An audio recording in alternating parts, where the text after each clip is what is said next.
Dans l'espace, il se passe beaucoup de choses, énormément de choses. Aujourd'hui, je vais aborder un sujet avec vous que j'en ai déjà parlé dans une vidéo short et qui va peut-être sortir soit ce soir ou demain au moment que je tourne cette vidéo. Par exemple, on tourne cette vidéo, on est le 1er octobre. Voilà. Mais ce n'est pas le sujet. Comme je vous ai dit, dans l'espace, c'est grouillé de dingueries. Des galaxies en interaction, on en découvre presque tous les jours. Et quand on se dit galaxie en interaction, on parle de collision.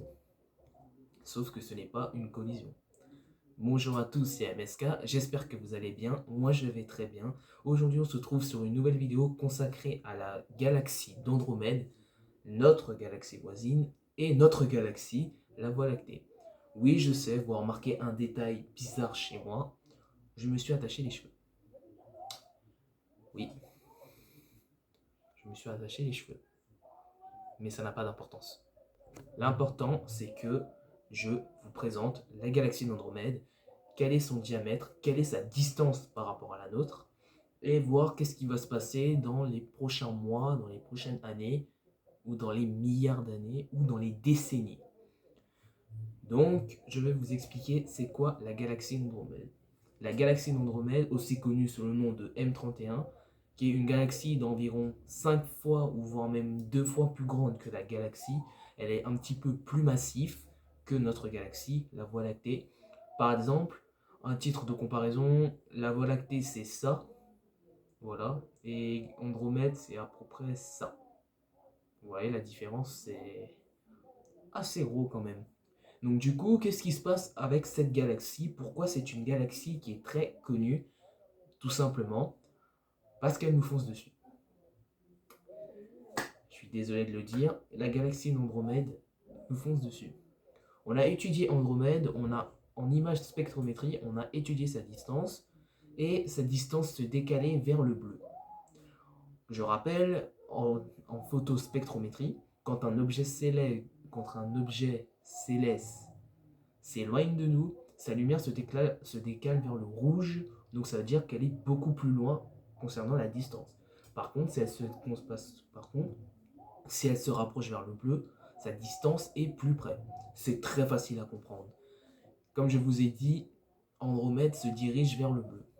Andromède donc se rapproche de nous progressivement au fil des millions d'années. Et on estime qu'elle rentre environ dans 3 ou 4 milliards d'années en collision avec notre galaxie, pour que les deux forment une seule et unique galaxie elliptique. Mais ça, je vous en reparle après. Et donc du coup, qu'est-ce qui se passe avec Andromède? Comme je vous ai dit, Andromède, c'est une galaxie qui nous fonce dessus, et on estime que dans 3 milliards d'années, il va se passer des choses. Dans 3-4 milliards d'années, on va rentrer en collision. Donc ce que je précise, on ne va pas rentrer en collision, on va rentrer en interaction. Ce n'est pas pareil. Et donc du coup, on a étudié un peu la distance d'Andromède et elle se situe selon les résultats, elle se situe à 2,5 millions d'années-lumière de la Terre. Donc 2,5 millions, c'est beaucoup. À titre de comparaison, Sagittarius A*, notre trou noir supermassif, se trouve à 25 000 années-lumière de la Terre. Donc la galaxie d'Andromède est 1000 fois plus loin que Sagittarius A*. Même si avec nos vaisseaux actuels, on prendra quoi 80 000 ans à arriver sur l'étoile la plus proche, Triple Alpha du Centaure ou un autre truc, mais moi je l'appelle Triple Alpha du Centaure. Et pour se rendre, et je vais vous dire tout de suite, avec la vitesse de la lumière, on ne pourra pas toucher le centre de la galaxie. Car oui, à l'échelle d'humain, la lumière est instantanée, mais à l'échelle de la galaxie, elle est 10 fois plus lente. Donc en gros, si on utilise la vitesse de la lumière arrivera environ dans 25 000 ans en face de la galaxie, la Voie lactée, pour se rapprocher peut-être de Sagittarius A*, notre trou noir supermassif. Donc même avec la vitesse du futur, on ne pourra pas atteindre le centre de la galaxie en claquement de doigts. Donc il faut se faire à l'évidence, on n'atteindra jamais la vitesse de la lumière. Et même si on l'atteindrait, on ne pourra pas la dépasser. Voilà. C'est Einstein qui l'a dit, ce n'est pas moi. Comme ça, vous êtes prévenus. Mais là, je m'éloigne un peu du sujet. Revenons sur Andromède.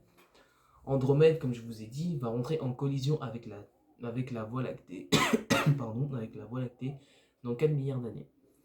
Et surtout, les trucs qui va être très intéressant, c'est que la galaxie d'Andromède, on peut la voir qu'en automne. On peut la voir dehors.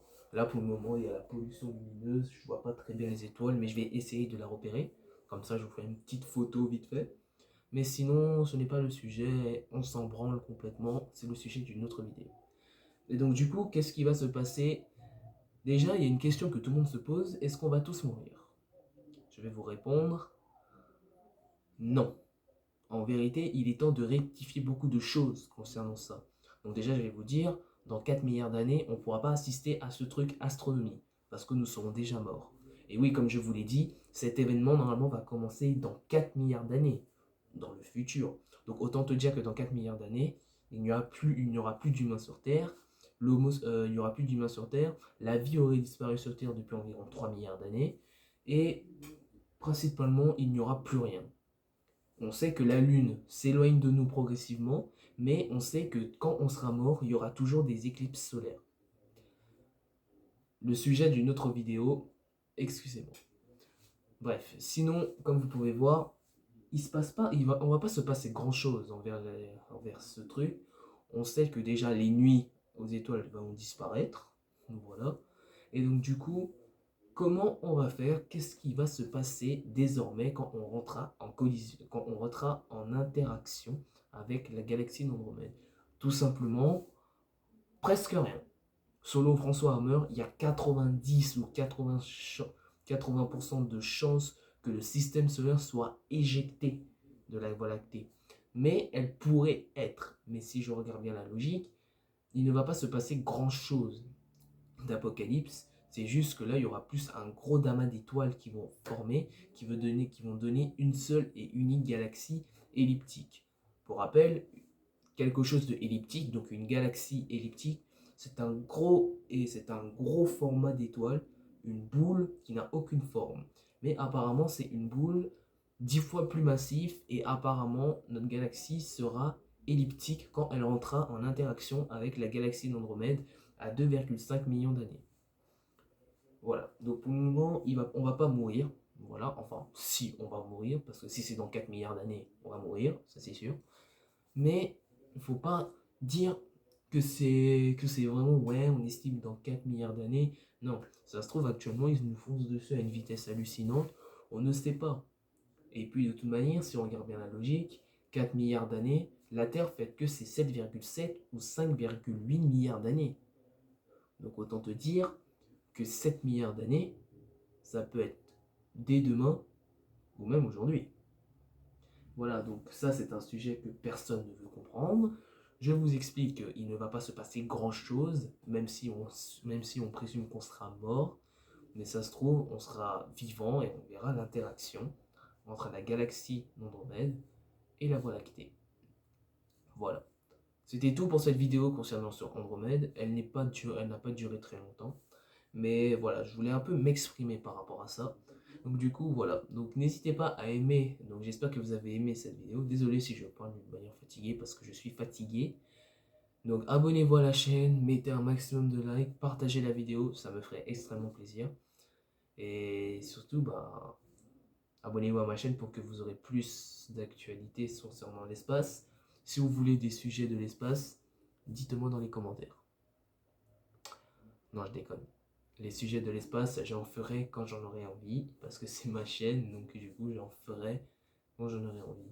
Mais ça peut être très intéressant que si vous voulez, je sors faire des petites explorations. On va observer le ciel. Ça peut être pas mal pour grandir ma chaîne. Donc, ce sera un projet possible pour la semaine prochaine. Mais pour le moment, ce n'est pas garanti. Voilà. Bon, à la prochaine.